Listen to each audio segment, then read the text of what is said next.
Hey guys, what's up? And welcome to the next installation of my video diary of the 2018 Atlantic International Film Festival, which came to a close a few days ago. But I'm only on my third movie here. I've got a couple more to go. I'm a little bit behind. Sorry about the last episode. I know there was a bit of a sound issue with an echo effect. I was trying to fix the volume thing, trying to make it, I was a little low, so I was trying to fix that, and I turned up the mic, and I turned it up so much that, it just created sort of an echo reverb effect, which I'm sure is pretty annoying and distracting, but shouldn't be an issue this time, and I'll just try to speak really clearly and loudly. So this is maybe the most, not the most interesting, but a very interesting entry playing at the festival and other festivals this year. The always controversial Danish filmmaker Lars von Trier, his latest effort, a movie about a serial killer played by Matt Dillon, The House That Jack Built. And here, this time I'll actually give you a good shot of the thing.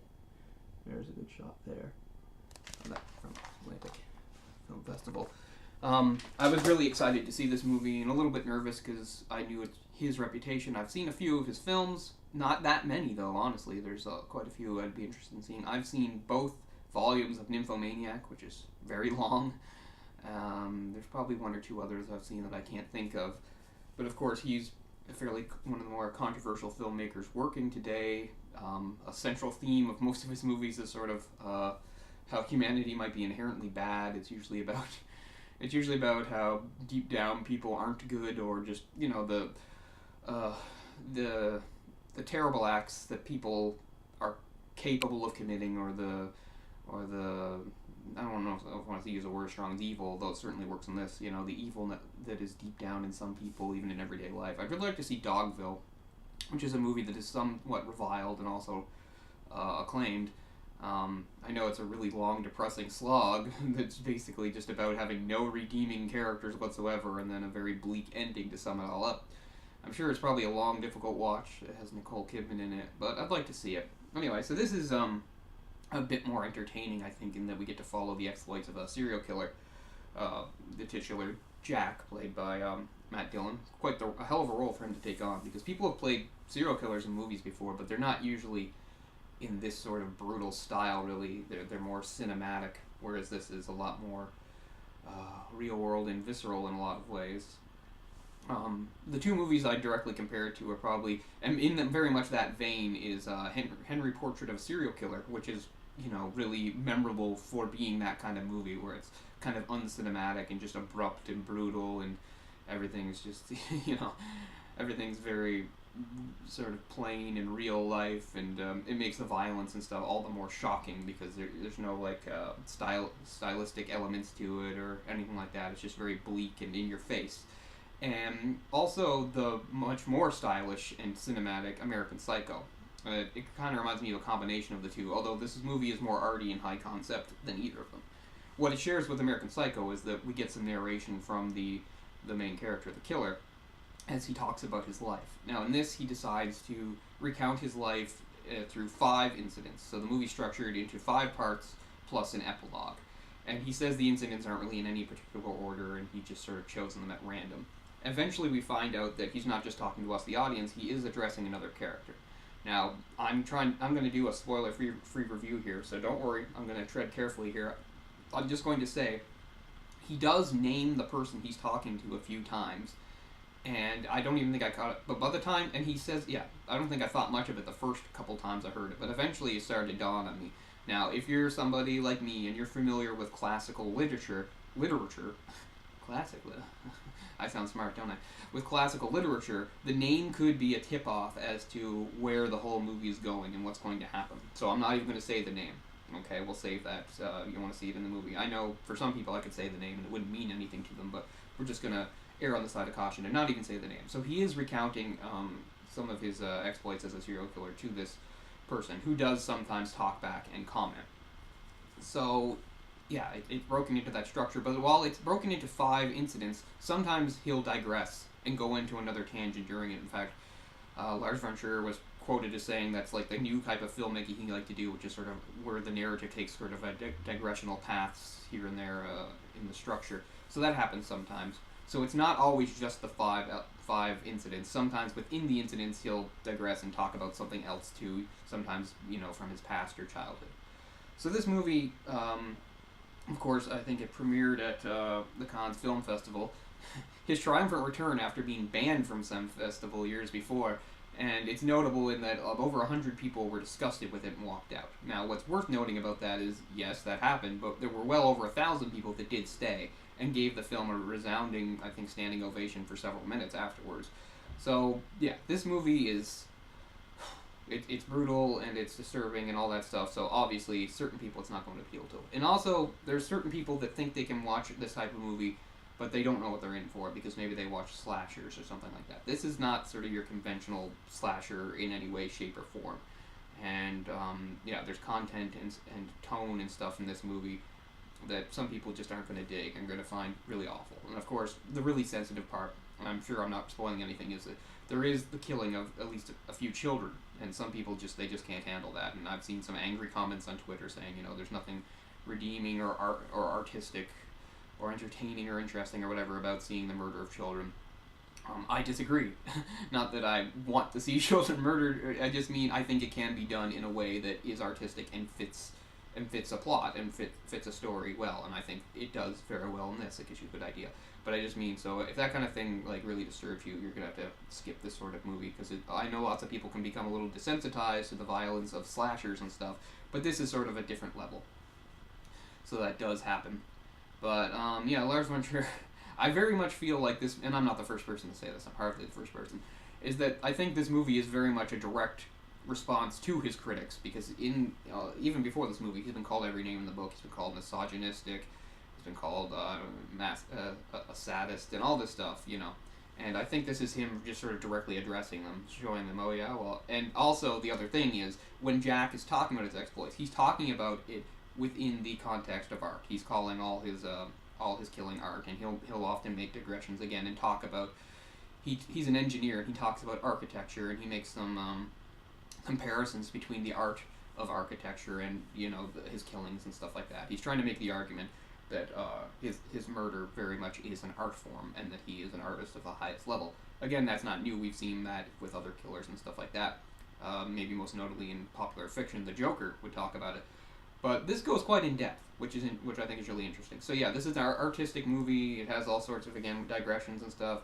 When he's talking about art, you'll get some footage of Glenn Gould, the piano genius, because he's a fan of him, so he'll talk about that and relate it to his art. Yeah, so there's all sorts of very arty things going on here, so it's not everybody's cup of tea. And also the epilogue is especially high concept, because I think there's a certain audience that will enjoy the first 5 parts, and then the epilogue will come along and kind of ruin it for them. I wasn't. I liked the epilogue very much. And like I said, I could see kind of where it was going based on the name of the character he was talking to. I kind of had an idea what the epilogue would be like, and that's what it was. So I liked it very much. So saw this movie, fairly packed theater. As usual, there was an introduction by the director guy who I've mentioned a few times, and he talked about it. And the audience I was with, I think, really knew what they were. Sorry about that. I can't tell.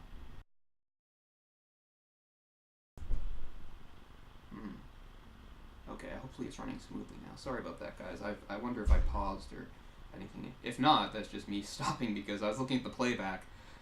Nothing ever goes smoothly for me. This is why I stopped doing videos for so long. And I hate doing reshots. But anyway, sorry about that, guys. Yeah, the audience I was with seemed to basically know what they were in for. Now, I heard all sorts of reaction, people gasping and laughing and stuff. That's the other thing I'll get to. This movie is like the blackest comedy I've ever seen. This movie is surprisingly funny if you have a certain dark sense of humor like myself. And a lot of people in the audience I was with shared it, and there was a lot of laughs going on. And sometimes that's the best way to handle this, because you have this guy committing brutal acts of murder and stuff, but sometimes it's juxtaposed with what he's doing and thinking. It's so absurd that you can't help but laugh. I won't give any examples because I don't want to ruin anything, but one of the things is based on the fact that he has OCD, and so that affects like his approach when it comes to, say, cleaning up a crime scene so that he won't leave any evidence behind. That's used to great comedic effect in one part. And there's other stuff too, and sometimes his dialogue is just so funny because we know what he's going to do when the person he's talking to doesn't. and stuff like that. So that was probably the thing that surprised me most about the movie, was just how funny it was in parts. I take my hat off to it because yeah, it takes a special. You have to handle things right to get laughs from a movie this dark. But as I said, so the movie is definitely, a lot of people are going to have to steer clear of it because they will not find anything funny about it. In fact, they'll think, if you think it's funny, that's kind of offensive. But that's Lars von Trier. He likes to push the envelope. Honestly, society needs more artists like him, provocateurs, people that go out there and challenge taboos and things like that. In the hip hop world, Eminem was sort of one back in the day, I think, where he got people angry with a lot of the stuff he said, but he also made some interesting points and got people thinking. Not saying everything, but I just mean that's an example I could think of. And Lars von Trier might be the most controversial filmmaker in the world today, at least in major circles, and he's certainly a provocateur. So I enjoyed this movie very much. The music is used to really great effect too. A lot of thought was put into each scene, how it would be set and how the music would be used. It's kind of cliche to always praise actors when they play sadistic killers and stuff like that, because I'm wondering if it's as really hard as it sounds, because it seems to happen a lot. But I mean, Matt Dillon is very good. He does a great job of having this sense of sort of calm detachment. You can tell that he's not an emotional person beyond the fact that sometimes he can get annoyed or angry. And they'll often talk about the elements that contribute to being a psychopath, which I know is a complicated and somewhat flawed term. Both the terms sociopath and psychopath predate the current system of psychology, so sometimes people don't like using that, but he talks about being a psychopath, or at least, somebody without empathy and able to carry out these brutal acts. So the violence is, as you'd expect, quite visceral and strong, and sometimes startling. But other times it's not as bad. It just all depends upon what killing is going on. And he reflects on, stuff like that, like why he decided to do this and what it made him feel. And things like that. And again, he gets into little semi-arguments with the character that he's narrating to. So, I don't know. I don't want to start repeating myself, but I don't know what kind of release this movie's going to get. I certainly couldn't imagine getting a wide release, but maybe it will. But if you have the chance to check it out, hopefully based on what I'd say, you'd know whether or not it'd be something that interests you. Again, I have to caution you strongly and warn you, even if you think you've seen like some sort of dark, violent stuff, this is kind of a different approach, and it's on a level that would disturb a lot of people. I was very much concerned myself, because even though I think that I can handle a lot of this stuff, there is certain stuff when it has a certain amount of cruelty in it I can't really handle. And I was worried that would come into play in this movie. And maybe it should have, but it didn't. I wasn't really upset or anything. I was mostly just captivated and really entertained by this movie. So for me, it was handled in such a way that I liked it. But I can certainly understand the reactions of some people. Other people, I think they're just missing the point and misunderstanding some of these people that just like to get outraged over every little thing. Not that the stuff going on here is little, but yeah. As I said, it does remind me a lot of Henry Portrait of a Serial Killer and American Psycho. It has elements of both. The presentation is a lot like Henry, but then it's got like all this artiness to it and stuff, and high concept, esoteric stuff, philosophical musings and stuff, and references to art and classical literature, etc., etc. All this stuff's right in my wheelhouse. I like it, So I enjoyed the movie very much, and it was one of the highlights for me, for sure, of this year's festival. Really glad I did get to see it. As I said, I had to make a decision on it because I wanted to see the Japanese film Shoplifters, which had actually won the Palme d'Or award at the Cannes Film Festival, and it was a conflict. It was at the same time, basically, as House That Jack Built. So I had to go ahead and choose, and I chose House That Jack Built. And I don't know, I hope I made the right decision. Anyway, I don't regret it, because I very much enjoyed the movie, and I enjoyed the experience. It was neat to see in that setting, in a theater, with audience reacting. There's a lot of notable, again, reactions, the audience laughing at things, gasping at things, going, oh, when things, got really dark or serious and stuff. As I said, I think the ending won't work for some people. They won't like it, but I liked it very much. So yeah, I'm gonna cut it off here. Hopefully it's not too messed up. I saw that I seem to have some camera issues there or something. There's always something. I fixed the volume issue and now I've got camera issues.